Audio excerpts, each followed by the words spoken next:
విశాఖపట్నంలో గత 3 రోజుల నుంచి పెద్ద ఎత్తున సిఐటియు ఆల్ ఇండియా 18వ మహాసభలు జరుగుతున్నాయి. అందులో భాగంగా ఇటు కాశ్మీర్ నుంచి కన్యాకుమారి వరకు అన్ని రాష్ట్రాల వారు కూడా ఈ యొక్క మహాసభల్లో పాల్గొన్నారు. ఇందులో ప్రధానంగా గత 3 సంవత్సరాల పాటు జరిగిన పోరాటాలతో పాటు రాబోయే రోజుల్లో కూడా ఎటువంటి పోరాటాలు నిర్వహించాలనే దాని మీద చర్చలు జరుపుతున్నారు.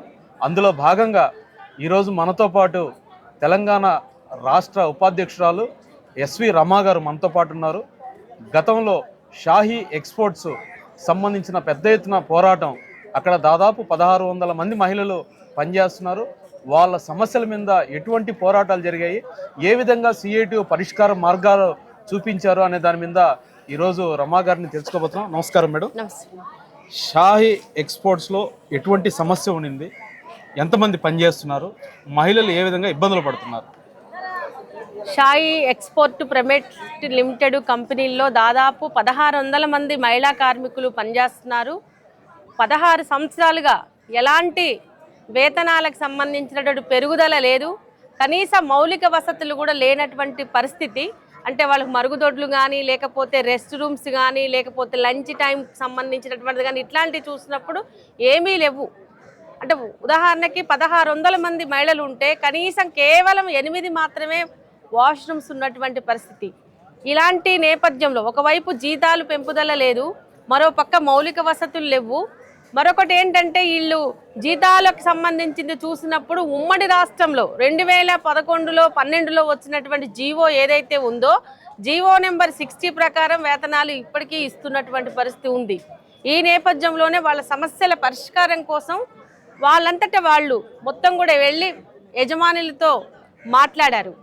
ఎందుకు అంటే వీళ్ళలో ఉండేటటువంటి కొంతమంది అనర్హత కలిగినటువంటి వాళ్ళనందరినీ కూడా సూపర్వైజర్లుగా ప్రమోట్ చేసి ఉన్నటువంటి జీతాలు అంటే జీవో నెంబర్ 60 ప్రకారం వాళ్ళకి ఇవ్వాల్సినటువంటిది కూడా ఇవ్వట్లేదు. కేవలం 9,000 రూపాయల నుంచి 10,500, 11,000 వరకే దొరుకుతున్నటువంటి పరిస్థితి. ఈ తరుణంలో వాళ్ళలో ఉండేటటువంటి కార్మికులు ఎవరైతే ఉన్నారో కార్మికులకి కొంతమందికి అర్హత లేనటువంటి వాళ్ళందరినీ కూడా సూపర్వైజర్లుగా ప్రమోట్ చేసి ఉన్నటువంటి జీతాలలో 50% జీతం పెంచినటువంటి పరిస్థితి. ఈ నేపథ్యంలో కార్మికులందరూ కూడా ఒకళ్ళు 2-3కి వేతనాలు పెంచడము, వాళ్ళందరినీ కూడా ఈ మిగతా వాళ్ళ మీద అజమాయిషి చేసేటటువంటి పని చేయించడం, వర్కర్ల మీద ఒత్తిడి చేయించడం, వర్క్ టార్గెట్ పెట్టడం, ఇట్లాంటివన్నీ చేస్తున్నటువంటి తరుణంలో వాళ్ళకి అర్హత లేనటువంటి వాళ్ళకి ప్రమోషన్లు ఇచ్చారు.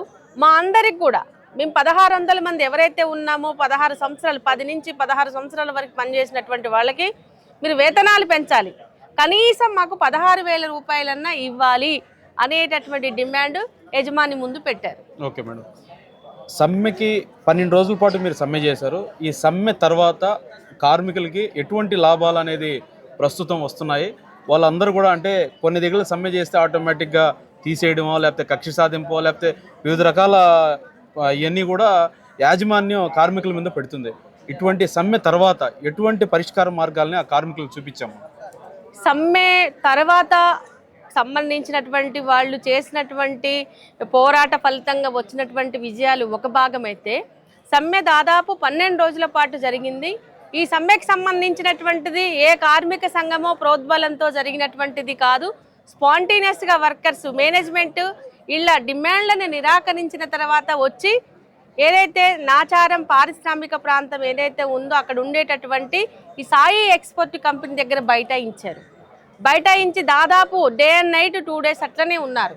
దీనికి సంబంధించిన ఈ పోరాటానికి మద్దతుగా సిఐటియుతో పాటు అనేక కార్మిక సంఘాలు కూడా వచ్చి ఉన్నప్పటికీ, అట్లాగే పొలిటికల్ పార్టీలు కూడా, రాజకీయ పార్టీలు కూడా, అక్కడ ఉన్నటువంటి బీజేపీ మాజీ ఎమ్మెల్యే ప్రభాకర్ గారు, అట్లాగే సిట్టింగ్ ఎమ్మెల్యే బీఆర్ఎస్కి సంబంధించినటువంటి పార్టీకి సంబంధించిన ఎమ్మెల్యేలు కూడా వచ్చి మీరందరూ కూడా సమ్మె విరమించి లోపలికి వెళ్ళండి, యాజమాన్యం భరించడానికి మీతో చర్చించడానికి సిద్ధంగా ఉంది అని చెప్పినప్పుడు కూడా వాళ్ళు ఒక్కటే అన్నారు, మేము సమ్మె చేస్తున్నప్పుడే మా సమస్య పరిష్కారం కావాలి, మీ సమ్మెని వదిలిపెట్టి మేము కంపెనీలోకి వెళ్ళాం అనేటటువంటిది వాళ్ళు అందరు కూడా అనుకున్నటువంటి ఒక్క మాట మీద ఉన్నటువంటి పరిస్థితి. ఈ నేపథ్యంలో ఎవరూ వద్దన్నటువంటి వాళ్ళందరినీ కూడా కార్మిక సంఘాలు ఒక డైరెక్షన్ ఇచ్చి ఒక క్రమ పద్ధతిలో నడిపి డిమాండ్ నోటీస్ ఇచ్చి ఆ రకంగా లేబర్ జేసీఎల్ దగ్గర వరకు తీసుకొచ్చాం. అంటే ఇక్కడ ఏంటంటే ప్రధానంగా ఏంటంటే కేంద్రంలో ఉన్నటువంటి బీజేపీ ప్రభుత్వం 29 కార్మిక చట్టాలని 4 లేబర్ కోడ్లుగా చేసి నోటిఫికేషన్ అమలు కోసం 4 లేబర్ కోడ్లో అమలు కోసం నోటిఫికేషన్ ఇచ్చిన తర్వాత కూడా నీ నోటిఫికేషన్ ఏమి ఎలాంటిది కూడా చెల్లదు, కార్మికుల ఆగ్రహం ముందు ఏదైనా కూడా పటాపంచలు అవ్వాల్సిందని చెప్పినటువంటి పోరాటం షాయి పోరాటం. ఈ 12 రోజుల పాటు వాళ్ళు చాలా గట్టిగా చాలా అంటే సమరశీలంగా ఉండి వాళ్ళు పోరాటం చేశారు. ఆ పోరాటము అనేక రకాలుగా CITU సీఎంకి లెటర్ రాయడం కానీ, ప్రిన్సిపల్ సెక్రటరీని కలవడం కానీ, జేసీఎల్ని కలవడం కానీ, ఆ రకంగా వాళ్ళలో టీం వేసి ఆ రకంగా చర్చలు దాదాపు జేసీఎల్ దగ్గర 3 దఫాలుగా జరిగినటువంటి చర్చల్లో ఒక సమస్య కొలిక్కొచ్చింది. అంటే యజమాన్యం రోజు అనౌన్స్మెంట్ రండి లోపలికి రండి అని చెప్పేసి, అంటే రాష్ట్ర రాజధాని అయినటువంటి హైదరాబాదులో కనీసం అంటే మౌలిక వసతులు లేనటువంటి పరిస్థితి. 1600 మంది ఉంటే 8 టాయిలెట్స్, 200 మంది ఉంటే క్యాంటీన్ పెట్టాలి సబ్సిడీతో అని చెప్పేసి జీవోలు చెప్తున్నప్పటికి కూడా 1600 మంది ఉన్నా కూడా క్యాంటీన్ లేనటువంటి పరిస్థితి. కనీసం ఒక్క టైం కూడా చాయ్ ఇవ్వనటువంటి పరిస్థితి.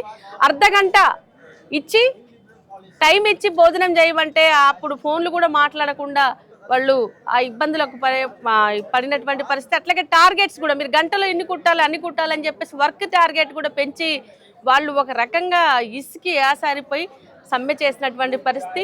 వాళ్ళ సమ్మె ఫలితంగా వాళ్ళు నిర్వహించినటువంటి పోరాటాల ఫలితంగా ఈరోజు జేసీఎల్ సమక్షంలో యజమానుల్ని మాకు సంబంధం లేదు, నో వర్క్ నో పే అనేటటువంటి యజమాన్యాన్ని కూడా కార్మిక శాఖ మెట్లెక్కించి వాళ్ళు సమస్య పరిష్కారం చేసుకోగలిగారు. వాళ్ళు సమస్యకు సంబంధించినటువంటిది అనేక ఇప్పుడున్నటువంటి దుర్భరమైనటువంటి పరిస్థితి నుంచి కొంత మెరుగైనటువంటి సౌకర్యాలు సాధించగలిగారు. 17 రకాల సెక్షన్లు ఉంటే వాళ్ళకి కేవలం 2 సెక్షన్లకు మాత్రమే వాళ్ళు ఇంక్రిమెంట్ ఇచ్చేవాళ్ళు. అట్లా కాకుండా ఈ 17 సెక్షన్లో 17 రకాల పనిచేసేటటువంటి వాళ్ళందరికీ కూడా ఇంక్రిమెంట్ ఇవ్వడానికి కామన్గా 900 పెంచడానికి కూడా వాళ్ళందరూ కూడా మేనేజ్మెంట్ అంగీకరించినటువంటి పరిస్థితి ఉంది. అట్లనే కాకుండా అసలు 16 సంవత్సరాల నుంచి ఎలాంటి వేతనము పెంపుదల లేనటువంటిది ప్రతి సంవత్సరం కూడా అగ్రిమెంట్ చేసుకుంటూ ఇంక్రిమెంట్ ఇస్తామని చెప్పేసి కూడా అంగీకరించినటువంటి పరిస్థితి. ఒక్కరోజు డుమ్మా కొడితే 800 శాలరీ కట్ చేసేటటువంటి పరిస్థితి ఉంది. ఇప్పుడు ఆ 800 కటింగ్ చెయ్యము అనేటటువంటిది కూడా రాతపూర్వకంగా ఇచ్చినటువంటి పరిస్థితి ఉంది. అట్లాగే ఆధార్ బోనస్కి సంబంధించింది కూడా 500 రూపాయలు లీవులు పెట్టకుండా చేసినటువంటి వాళ్ళకి ఇచ్చేటటువంటి పరిస్థితి ఉంది. దీంతో పాటు ఎవరైతే సమ్మెలో ఉన్నటువంటి వర్కర్లందరినీ కూడా మేనేజ్మెంట్ వేధించకుండా అందరినీ కూడా యాజమాన్యం గేట్ దగ్గరికి వచ్చి సారీ చెప్పి మా వైపు నుంచి ఏమైనా పొరపాటు జరిగితే మీరు క్షమించండి, మీరందరూ కూడా పనిలోకి రండి అని చెప్పేసి కూడా వాళ్ళందరినీ కూడా ఆహ్వానించినటువంటి పరిస్థితి ఉంది.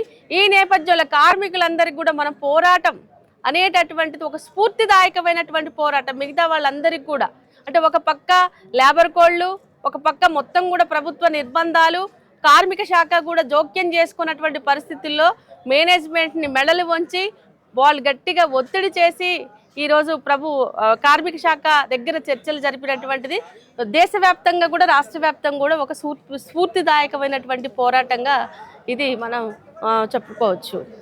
ఇదే పోరాటము మిగతా పారిశ్రామిక వాడిలో ఎక్కడైనా ఇటువంటి సమస్యలు ఏమైనా ఉండి వాళ్ళు ఏమైనా మార్పు దిశగా ఏమైనా వచ్చే అవకాశాలు ఉన్నాయా మనకు? ఈ పోరాటం ద్వారా ఏదైతే ఇప్పుడు ఇక్కడ చేసేటటువంటి అంటే Sai export limited private company ఏదైతే ఉందో టెక్స్టైల్, ఇది చూసినప్పుడు వరంగల్లో ఉంది, పెద్దగా ఎక్కువ 1000 మంది పనిచేసేటటువంటిది. అట్లాగే సిరిసిల్ల వేములవాడలో కూడా ఇది కొత్తగా ఒక 2 కంపెనీలు పెట్టారు. ఈ పోరాట ప్రభావం అక్కడ కూడా పడినటువంటి పరిస్థితి. ఈరోజు వీళ్ళు ఇస్తున్నటువంటి తక్కువ వేతనాలు ఇచ్చి ఒక బానిసల్లాగా పనిచేసుకునేటటువంటి దానికి మనం కూడా పోరాటం చేయాలి. పోరాటం మాకు ఒక యూనియన్ కావాలి, యూనియన్ పెట్టుకోవాలి, పోరాటం చేయాలి, పోరాటం ద్వారానే సాధిస్తామనేటటువంటిది ఒక మంచి ప్రభావం పడినటువంటి పరిస్థితి. అక్కడ ఉండేటటువంటి అన్ని ఇండస్ట్రీలో కేవలం వీళ్ళు మహిళా వర్కర్స్ చేసినటువంటి పోరాటం మిగతా పారిశ్రామిక ప్రాంతానికి అంతటికి కూడా ఒక ఆదర్శవంతంగా ఒక ఇన్స్పిరేషన్గా ఉన్నటువంటి పోరాటం అని చెప్పొచ్చు. పోరాటాల ద్వారానే తమ హక్కులు సాధించుకున్నాం అని చెప్తూ షాహీ పోరాటం యొక్క ఒక విజయవంతమైన చెప్పినందుకు రమా గారికి ధన్యవాదాలు తెలియజేస్తూ థ్యాంక్ యూ.